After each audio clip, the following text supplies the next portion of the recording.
네, 안녕하세요. 반갑습니다. 11월 수성구 범어동 지역 한번 살펴봅니다. 범어동 갑자기 왜?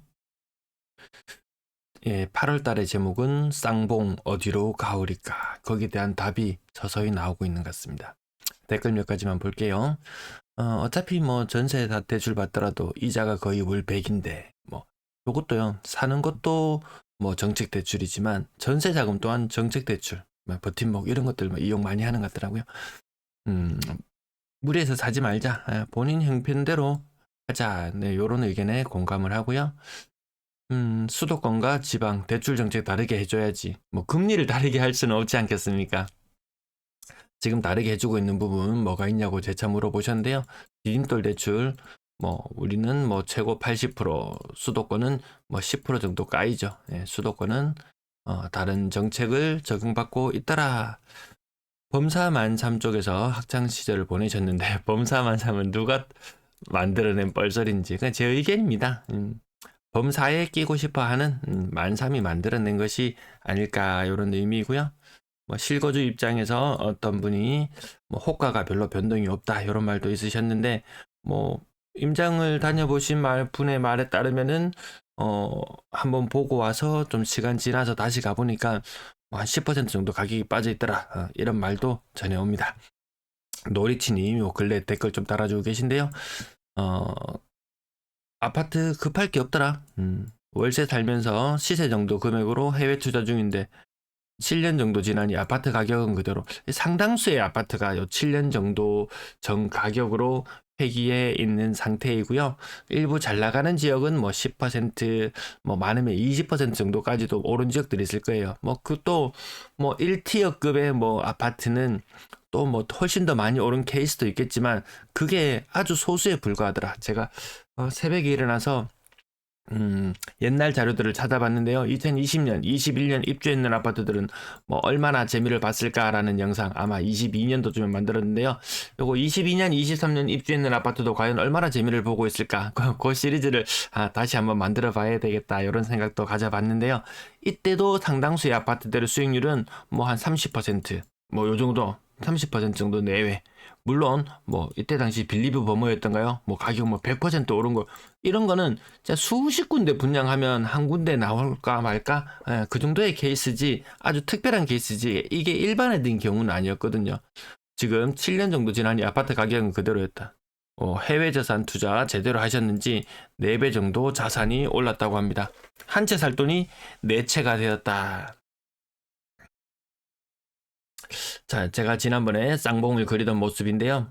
음, 자, 지금 여기에서 이제 확연한 변화. 제가 그때 무슨 생각으로 이 부분을 그렸는지는 제가 지난 영상을 다시 돌려보진 않았어요. 아마 이렇게 표시해 놓은 걸 봐서는 거래량이 아마 이렇게 줄어들지 않을까 이런 말을 했었던 것 같은데 11월의 거래가 지금 40% 정도 진행된 가운데 이 범호동만 놓고 보자면 거래량이 너무 많이 줄어드는데요. 이때 당시 8월 31일 당시에 자, 요 정도 흐름이지만 갈수록 대출은 끊기고 분위기는 안 좋아질 것이다. 이런 말을 했었지 싶습니다.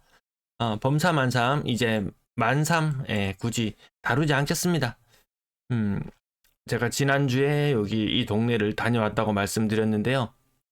이 자전거를 타고 이곳을 하염없이 다녔습니다. 이 하염없이 다녔어요. 여기 다 쓰러져 가는 아파트. 엄청 비싸게 실거래가 뜨기도 했었던 걸로 기억나는데요. 저는 주로 예전에는 이 큰 길만 따라서, 이 큰 길만 따라서 주로 다녀봤었는데, 이번에는 자전거를 타고 이 뒷골목을 다 다녔습니다. 뒷골목을. 야, 뒷골목이 생각보다 화려하더라. 음, 그러면서 상대적으로 이곳에 많은 이 유동인구, 상대적으로 적은 이 만촌 삼동 이 뒷골목 쪽의 유동인구 보면서 야, 굳이 좀 선긋기를 들어가야 되겠습니다. 이쪽 범어동 지역만 주로 다뤄보겠습니다. 사실 뭐 수성동 2가 3가 이쪽 라인도 여기도 좋거든요. 수성동 2가 3가 이쪽 라인도 좋거든요. 근데 맨날 범사만삼 누가 만드는지 네이밍 했는지는 모르겠지만 기가 막히게 해서 이쪽이 더 좋은 것 같은데 저는 어쨌든 뭐 학교나 뭐 이런 것들 때문에 그런 것 같은데요. 범어동 근래 왜 좀 시끄러웠냐? 여기 범어 아이파크 뭐 범어자이 거의 한 400세대씩 되는 것들 이런 것들이 조금 이야기되었었고 힐스테이트 만촌 여기도 조금 분주한 움직임을 보이고 있는 모습을 봤었고 아무튼 범어자이른에도 뭐 분양을 앞두고 있구나. 근데 이건 세대수가 100세대밖에 되지 않아요. 400세대 두 개가 들썩들썩 하다가 이제 100세대. 자, 여기 요거 쿠팡이나 혹은 알리익스프레스로 물품 구매할 일 있으시면은 좀 여기 아래쪽 링크 좀 이용해 주세요. 야, 범사만삼에서 범어, 범어동만 살펴봅니다. 먼저 잘 나가는 지역들끼리 좀 견적봅니다. 서울 지역 아파트 거래량 보면 최고 8,500건 수준에서 3,000건대 수준으로 거래량이 떨어져 있고 11월의 거래 또한 딱히 더 좋아 보이지 않는다. 지금 흐름으로 간다면 연초 수준 2,000건대 중반 이 정도 거래량으로도 갑자기 빠져버릴 수가 있습니다. 건당 거래 대금은 정점을 찍고 좀 내려오는 단계고요. 고가의 아파트 거래량 서울이 보면은 확연 차이 납니다. 15억 이상 아파트 거래량이 2,300건 8월 달에 거의 2,300건 정도 수준까지 되었던 것이 뭐 지금 한 700건 수준 한 3분의 1 토막이 나 있는 상태에서 더 토막이 날 것 같습니다. 지금 한 200건이 채 안 되는 거래량인 것 같은데요. 이거 많아봐야 한 500건 수준으로 올라온다고 치면은 분위기가 많이 달라진 게 느껴지시죠? 자, 범어동 지역 한번 보면은 분위기 갑자기 왜? 범어동이 갑자기 왜 이런 제목을 붙였는 거 이유는 11월의 거래량이 현재 9건밖에 진행되고 있지 않습니다. 이게 지금 거래량이 한 43% 정도 진행된 상태거든요. 물론 많으면 한 30건까지도 나올 수 있겠지만 그건 좀 심한데? 이런 느낌이 들 정도로 갑자기 범어동 아파트의 거래량이 많이 줄어들었습니다. 그러면 매도 물량은 어느 정도 수준이냐? 1,700개 정도 있습니다. 1,700개. 연초 1,400개에서 1,700개. 한 달에 거래되는 것은 1,700개 중에서 한 100개? 이 정도면은 매물 상당히 많은 수준이죠. 거래되는 양에 비해서 매물이 좀 많은 수준인 것 같다. 거래 대금은 한창 때는 1,000억 수준. 지금은 갑자기 600억 수준으로 떨어졌다가 한 300억 수준까지 한 3분의 1 토막 갑자기 나버릴 수 있습니다. 아파트 건당 거래 대금은 그래도 서울은 꺾기 정점을 찍고 내려왔는데 조금 상태가 좋아 보입니다. 이게 대형 평형 주로 대형 평형 거래 이런 것들이 좀 이뤄지면서 건당 거래 대금이 올라가지 과거처럼 국평 기준으로 마구마구 치솟고 이런 현상은 조금 수그러들었는 것 같습니다. 자, 가격대별 거래량 거의 뭐 6억 이상 아파트들이 거의 다 하기 때문에 저 찾더라 6억 이상 3억 미만의 아파트는 없습니다. 이제 3억 미만의 아파트 없습니다. 거의 거래량 차트랑 6억 이상 거래량 차트랑 거의 모양이 똑같죠. 그게 그겁니다. 아파트 전세 거래량은 월 평균 한 100건 정도 이뤄지는데요. 11월 달 이때가 원래 전세 거래가 좀 많을 때인데 겨울로 넘어가는 요 시즌 내년을 대비해서 조금 많은 것 같은데요.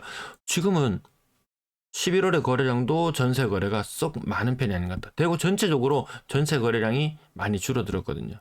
자, 전세 거래량은 월 평균 지금 그래도 한 100건 정도 나오고 있는데 전세 매물은 500개 정도 있다. 연초 대비 굉장히 많이 줄어들었습니다. 500개 정도 있다. 그래도 이 500개라는 것이 부족하진 않다. 이런 느낌입니다.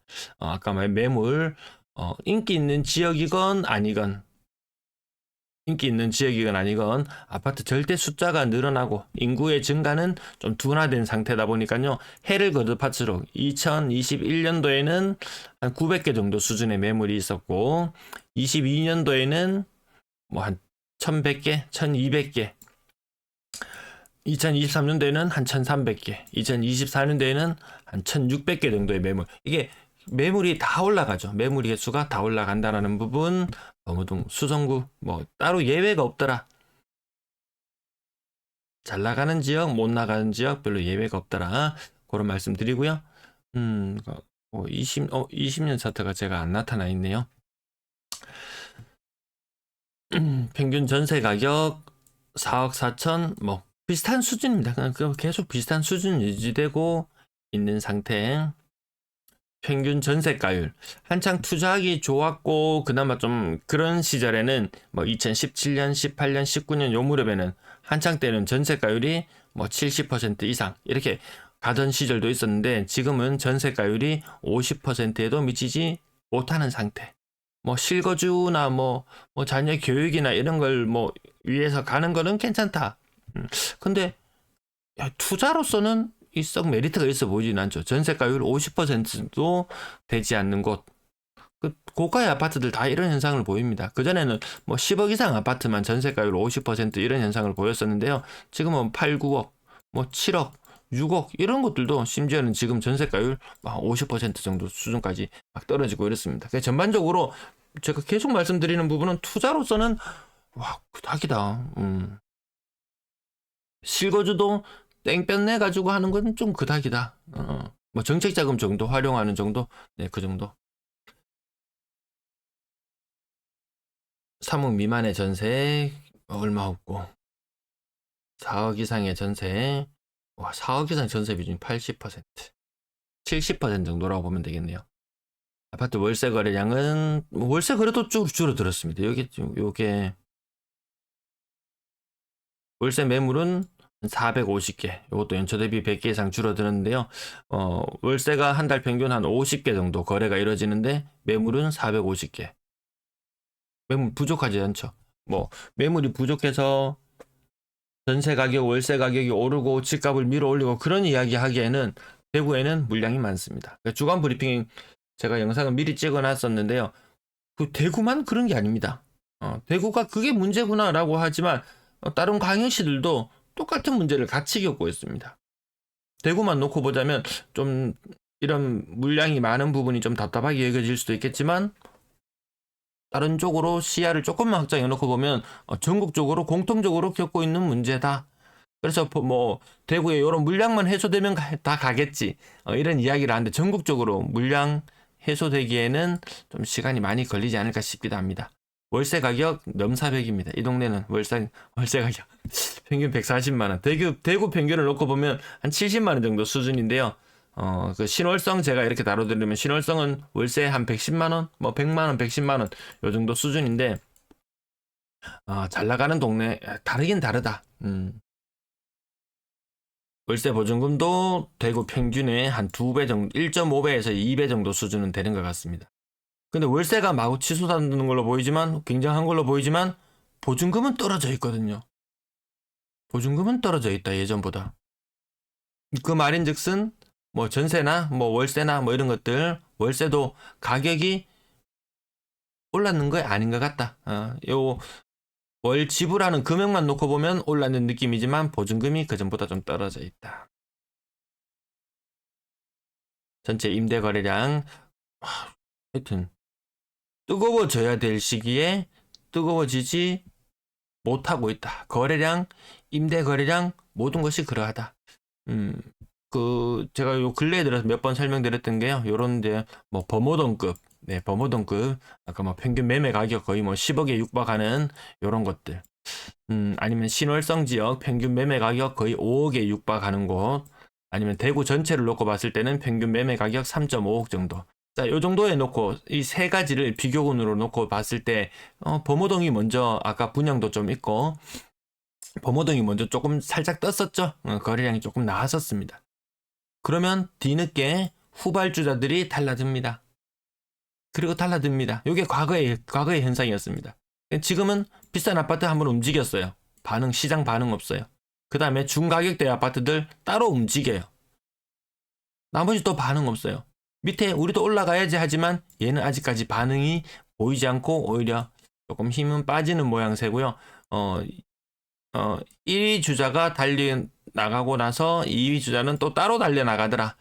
과거에는 맞죠. 1위 주자 달리고 2위 주자가 가격 밀어 올리면 1위 주자는 더 올라가는 요 현상이었는데 지금 완전히 분절되어 버렸습니다. 오히려 이 용의 머리보다는 용의 꼬리보다는 뱀의 머리 요것이 차라리 근래에 거래가 더 잘 되고 있는 그런 형국인 것 같습니다. 전체 임대 거래량은 뭐 한 140건, 한 150건 정도 잡아놓고 봤을 때 전체 매물의 개수는 한 900개 정도 이상 되니까요. 거의 1000개 정도 되니까 뭐 임대 물량이 부족한 것 같진 않다. 물론 뭐 새 집, 더 좋은 집을 또 찾으려고 하면은 부족할 수는 있겠지만 그 차선책이 없는 상태에서는 뭐 무조건 그걸 선택해야 되겠지만 뭐 차선책도 주어져 있는 그런 상황인 것 같네요. 실거래 가격 몇 개만 11월 들어서 건당 거래대금이 높아지고 있는 현상, 왜 그런 현상이 이루어지는지, 그리고 거래량은 왜 이렇게 줄어들어 버렸는지 실거래 가격 범호동만 한번 짚어보고 마칠게요. 두산 이브드 제니스 직거래로 18억 5천. 자, 범호동 또 수성동 상가 여기 좋은데. 범어센트를 부르지요. 10억 8천. 근래 들어서 얘가 조금 가격 힘 좀 받는 모양새였죠. 이게 두 개만 놓고 봐도 평균 거래 대금 한 15억 정도 되지 않습니까? 14억. 버머라운 프라이빗 2차 10억 7천. 고점 대비로는 30% 정도 빠져 있는 상태고, 요 몇몇 것만 보더라도 건당 거래 대금이 왜 10억씩 나오는지 이해가 되실 것 같습니다. 버머 상용예가 44평 9억 6천. 고점 대비 34% 하라. 고점 대비 34% 하라. 수성동 상가 이런 데 대형 평수들 꽤나 좋아 보였습니다. 그 다음 범어동 내려가려고 하니까 한참 안 보이네요. 범어 W 8억. 얘가 좀 직거래라서 가격 좀 끌어내리기 했고, 지금 한 5건 중에 두 건이 직거래였습니다. 범어 STX 간 얘도 한창 때는 10억 이상 갔었던 것 7억 8천. 얘들이 또 힘을 더 받아줘야 되잖아요. 그 전에 감히 범어동에 근접하지도 못했던 한 5억짜리 아파트가 거의 6억 7억으로 올라가려고 하고 있는데 얘는 7억대에 머무르고 있으면 이게 말이 안 되죠. 근데 딱히 힘을 그렇게 받지는 못하죠. 자, 상동지역 거래도 보이고 범어동 코롱 하늘지수 고점 대비 17% 정도 빠져있는 대형평형. 국평으로는 거래량이 또 그렇게 많지도 않은 것 같고, 대형평형 거래 좀 있고 직거래도 거래가 좀 있고, 범어수 화성 드림파크 고점 대비 30% 정도 빠져 있습니다. 특히 범어동 거래가 그렇게 많지 않죠. 앞으로 어떤 흐름을 보여줄지 계속 추적해 나가도록 하겠습니다. 오늘도 시청해 주셔서 대단히 감사합니다.